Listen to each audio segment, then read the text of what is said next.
a palavra método é uma palavra grega que significa caminho, quer dizer, é caminho de reflexão ou caminho de pesquisa. Eu vou propor o seguinte método para a gente estudar a arte romana e a cultura romana.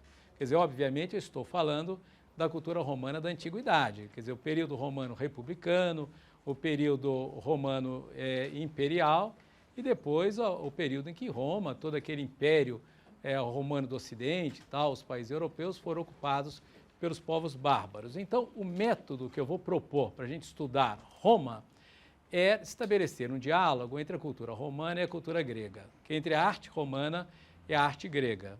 Tanto quanto a arte grega ela foi tributária da arte egípcia, quer dizer, havia um diálogo estreito entre a Grécia e o Egito, há um diálogo estreito entre Roma e Grécia. Quer dizer, o panteão romano, por exemplo, os deuses romanos, é claro que havia deuses particulares aos romanos, que eram os deuses que os gregos desconheciam. Por exemplo, os romanos, eles cultuavam seus deuses lares, quer dizer, os seus antepassados, eles eram divinizados. Mas os deuses do Estado, os deuses da República Romana e depois do Império Romano, eram deuses gregos com os nomes mudados, com os nomes latinizados, não é isso? Então, grande parte da cultura romana ou da arte romana era um comentário, uma imitação e muitas vezes um plágio da cultura grega, embora houvesse ali algumas particularidades romanas. Quer dizer, o que ocorre em Roma é que Roma vai imitar a cultura grega, mas tem um desenvolvimento particular, quer dizer, tem um diálogo com o mundo grego, com a cultura grega, com a arte grega, mas tem um lance, tem um aspecto, tem um tempero que é romano, tá certo? O que interessa sobretudo a gente não é só esse relacionamento de Roma e Grécia, mas relacionamento de Roma e Grécia com a especificidade romana, ver qual é efetivamente a particularidade romana. O que ocorre é que os primeiros contatos da cultura romana com a cultura grega vão se dar os primeiros contatos, eles vão aparecer, serão mediados ou serão intermediarizados, se a gente puder usar essa expressão, por um povo obscuro que ocupou grande parte da Itália, tal, e dominou 2/3 da Itália no século VI a.C., que são os povos etruscos. Quer dizer, os primeiros contatos romanos com os gregos se darão por meio dos etruscos. Quem são os etruscos? A gente tem poucas informações sobre os etruscos. A gente sabe que os etruscos dominaram Roma, que os dois últimos reis de Roma eram etruscos, eram chamados Tarquínios, os reis Tarquínios, que era o Tarquínio Prisco. Essa palavra prisco é uma palavra latina que permaneceu em português, quer dizer, prisco, onde a gente fala as priscas eras, não fala os tempos antigos, etc. Tal, era o Tarquínio, o Antigo, e Tarquínio, o Soberbo. Foram os dois últimos reis romanos. Roma, a história política de Roma, quer dizer, Roma passa efetivamente por 3 períodos políticos muito nítidos. O primeiro período é a monarquia. Roma teve 7 reis. Há toda uma ligação de Roma com o número 7, né? Porque Roma teve 7 reis e Roma foi construída sobre 7 colinas à beira do rio Tibre. E os dois últimos reis romanos foram etruscos, quer dizer, era o Tarquínio Prisco, que era o Tarquínio o Antigo, e o Tarquínio o Soberbo. E aí depois teve uma deposição romana, o Tarquínio Soberbo, tal, e em Roma Antiga foi proclamada a República. Quando se dá a expansão militar de Roma, a formação do grande Império Romano, o período político da história romana é a República. Depois, com as conquistas, tal, aí o exército realmente se torna extremamente importante e aí começa o período do Império. Quer dizer, Roma passa por 3 fases políticas muito nítidas, que é a monarquia, a República e o Império. Tá legal? Primeiro, 7 reis romanos, depois a República Romana, cujo órgão político essencial era o Senado, e depois o Império, que aí os exércitos são fundamentais, os chefes militares, os comandantes militares, os generais, acabam se impondo ao Senado e estabelecendo ali o poder imperial. Mas o que eu queria dizer é que entre os reis romanos houve 2 reis etruscos. Praticamente nós temos muito poucas informações sobre os etruscos, mas essa informação é segura porque os romanos escreveram sobre isso. Tá legal? O rei, o Tarquínio Prisco e o Tarquínio o Soberbo. Depois os romanos expulsaram os etruscos e começa uma expansão romana também ali sobre o território etrusco. Então, ocorre que a primeira ligação, os primeiros vínculos de Roma com a Grécia vai se dar, eu acho que eu estou repetindo, tal, mas eu acho bom insistir nessa ideia, tal, vai se dar por meio dos etruscos. Os etruscos tinham ligações com os gregos, e aí dominaram Roma, e aí trouxeram parte da cultura grega para a monarquia romana. Bom, mas quem são os etruscos? Que povo é esse? Quando que esse povo habitou efetivamente a Itália? E quais são as características políticas e culturais dos etruscos? Não há muitas informações sobre isso, por inúmeras razões. A primeira razão é que as informações que nós temos sobre os etruscos são informações de seus inimigos. Por exemplo, Roma. Os romanos diziam que os etruscos eram os mais supersticiosos dos povos, porque os etruscos liam o futuro nas vísceras dos animais, interpretavam, faziam vaticínios a partir do voo dos pássaros, quer dizer, eles viam os pássaros voando e ali eles faziam uma série de previsões, etc. Tal. Então, os romanos diziam que os etruscos, seus dominadores, eram extremamente supersticiosos. O curioso é que os etruscos legaram isso aos romanos. Os romanos também liam o futuro, interpretando as vísceras dos pássaros, né? Tem até aquela história curiosa de um grande general romano, que todo mundo evidentemente já ouviu falar, que é o célebre César, Júlio César, que conquistou a Gália. O Júlio César escreveu um livro extraordinário, que era os comentários sobre a Guerra da Gália. E ele tem uma percepção etnológica da sociedade gaulesa, etc., tal, da cultura gaulesa e da religião dos gauleses. Pois é, o Júlio César, ele foi assassinado, como se sabe, né? E se ele ia dar um golpe político em Roma, ele ia acabar com a República, ia acabar com o poder dos senadores, e o Júlio César ia estabelecer o império. Ocorre é que houve uma rebelião dos senadores e os senadores mataram César. César chega ao Senado e ele vai ser executado por um complô de senadores. Estou contando essa história pela seguinte razão. Quando o Júlio César caminhava ao cenário, o Júlio César é uma figura trágica, tanto que tem a peça teatral do Shakespeare, não tem? Hein? O Shakespeare escreveu sobre o assassinato de César, não é isso? Não tem? E o César vai caminhando para o Senado, e aí um adivinho se encontra com César e diz o seguinte: César, não vá hoje ao Senado. E por que não? Você não vai ao Senado porque você vai ser assassinado hoje pelos senadores. Aí o César perguntou ao adivinho: mas por que você sabe que eu vou ser assassinado? Porque, veja, eu acabei de fazer a análise das vísceras de um pássaro. Eu abri o fígado do pássaro e no fígado do pássaro estava indicado que hoje, nos idos de março, você vai ser assassinado. O César respondeu o seguinte: olha, se antes das minhas batalhas eu ouvisse as adivinhações dos feiticeiros e desses augúrios romanos, eu não teria travado uma batalha sequer. Porque antes de todas as minhas batalhas, sempre os augúrios diziam assim: César, não vá para a batalha porque você vai ser derrotado. No entanto, eu ia lá e vencia.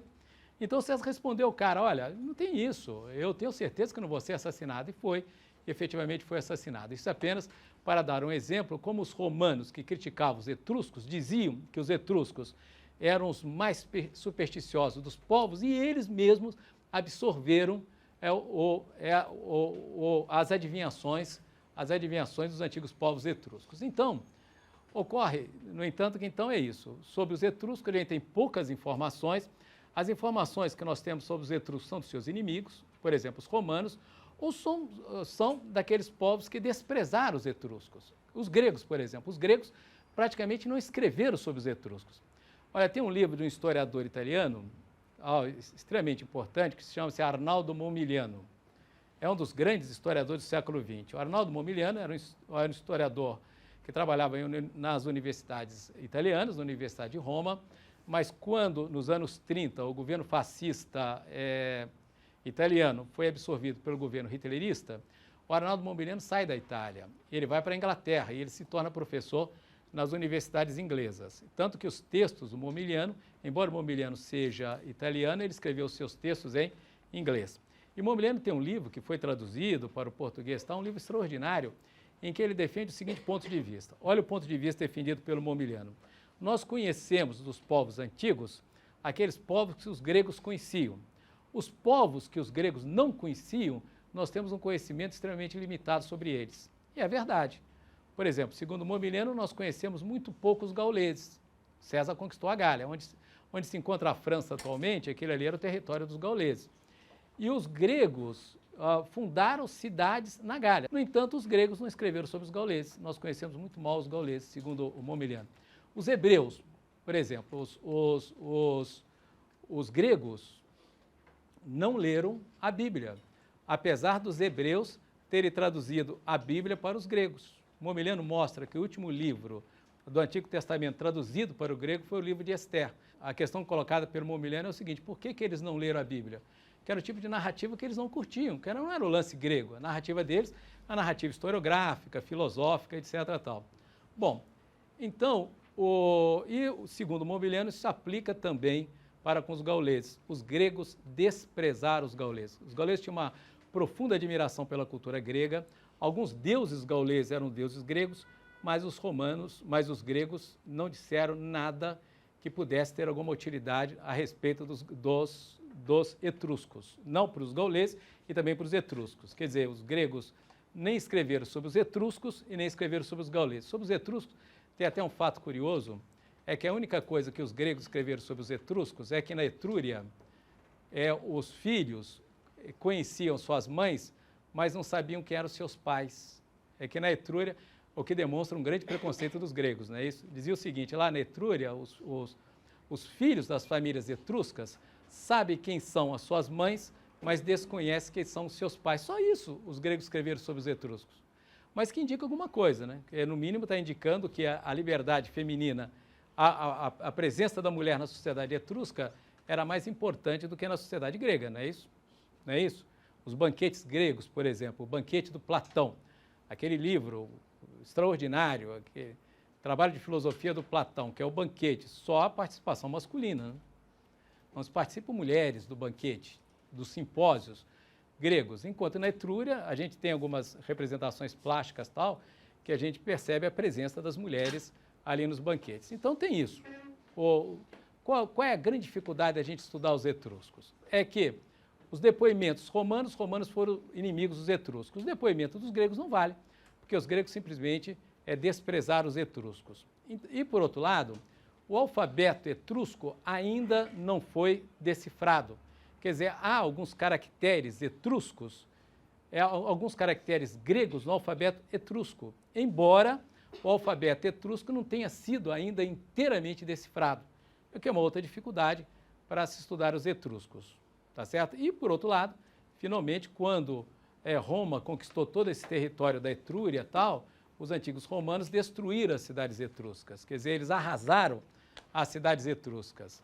E no lugar de cidades etruscas, eles levantaram cidades romanas. Tá legal? Algumas cidades romanas tiveram nomes etruscos, mas os romanos liquidaram os etruscos, dominaram os etruscos, destruíram as cidades etruscas, mas mantiveram pelo menos ali, não tocaram nos túmulos etruscos. Quer dizer, eu acho que é um princípio antropológico, né? Quer dizer, você derrota os caras, destrói suas cidades, escraviza a população, mas não toca nas suas casas-túmulo. Então, as melhores informações que nós temos sobre os etruscos se encontram nos túmulos etruscos, que foram preservados pelos romanos. Pelos grandes inimigos dos etruscos foram os romanos.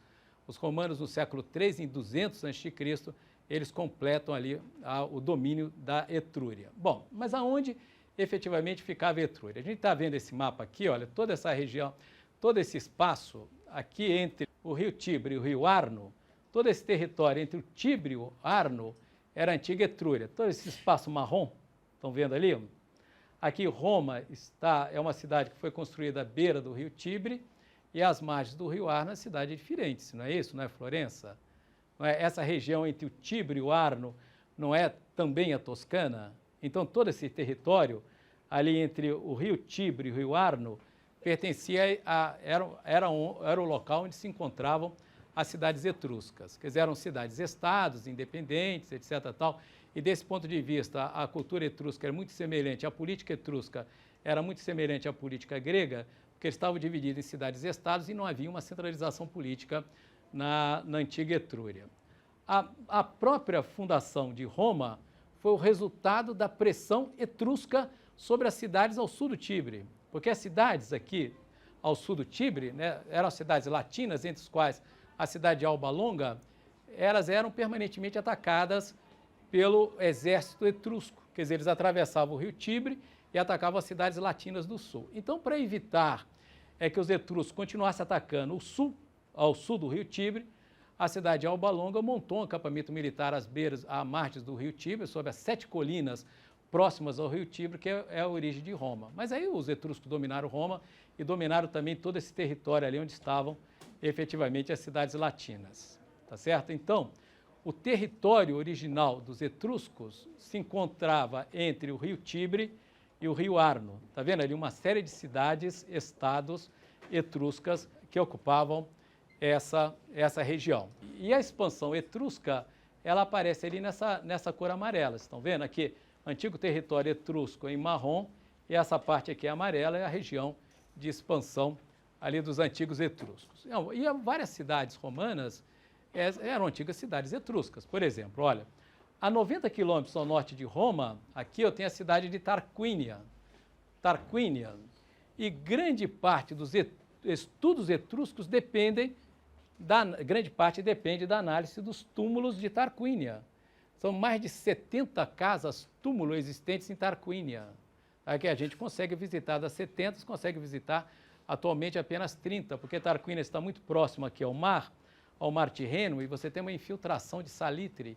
E todas essas cidades, olha, a cidade de Orvieto era uma antiga cidade etrusca, a cidade de Fiesole, está vendo ali, ó, ali o rio Arno, próximo a Florença, era uma cidade etrusca, a cidade de Cortona, ali a cidade de Arezzo era uma cidade etrusca, então a cidade de Volterra, que era Velátri, que era uma cidade etrusca. Então todo esse território ali que se estende do rio Tibre até o rio Arno era o território das cidades-estados etruscas. Isso é um povo extremamente importante, mas cuja origem é obscura, e há uma arqueologia etrusca que ainda está sendo feita atualmente. Quer dizer, há uma série de escavações, etc., tal, mas as informações são muito vagas a respeito dos etruscos. Por essas razões, quer dizer, são seus inimigos que deram depoimento sobre ele, que são os romanos, e os gregos, que absolutamente os desprezaram. Os gregos desprezavam grande parte dos povos da antiguidade, e segundo Mobiliano, é por isso que nós conhecemos tão mal a antiguidade. Se os gregos tivessem escrito sobre todos os povos da antiguidade, o conhecimento que nós teríamos sobre os povos da antiguidade seria muito maiores, e seriam efetivamente muito mais complexos. Esse é um ponto de vista do Mobiliano. Sabe o que, para resumir em uma frase, sabe o que ele está dizendo? Nós vemos o mundo na perspectiva grega. Nós vemos o mundo por meio das interpretações que os gregos fizeram dos povos da antiguidade. Por exemplo, nós conhecemos muito bem os persas. Porque os gregos escreveram muito sobre os persas. Também não podia ser diferente, porque os persas foram seus maiores inimigos, não? Não é verdade? As cidades gregas da Ásia Menor foram várias vezes dominadas pelos persas. E os persas invadiram a Península Grega durante duas oportunidades, 480 e 490 a.C. Então, sobre os persas eles escreveram. Mas tinham que escrever também por causa dos seus inimigos. Você tem que conhecer seu inimigo, não tem? Como é que você resiste ao seu inimigo? Você tem que conhecê-lo. E o Egito, que os gregos escreveram muito sobre o Egito, porque a cultura e a civilização egípcia eram objeto de admiração dos gregos. Então é isso. Como eles não escreveram sobre os etruscos, nosso conhecimento sobre a Etrúria e sobre os etruscos é extremamente limitado, tá certo? É um povo importante, eles dominaram no século VI a.C. 2/3 da Península Itálica, e as informações que nós temos sobre eles é extremamente limitada. O que a gente sabe é que as mulheres na civilização etrusca tinham uma importância que era desconhecida na cultura romana e na cultura grega.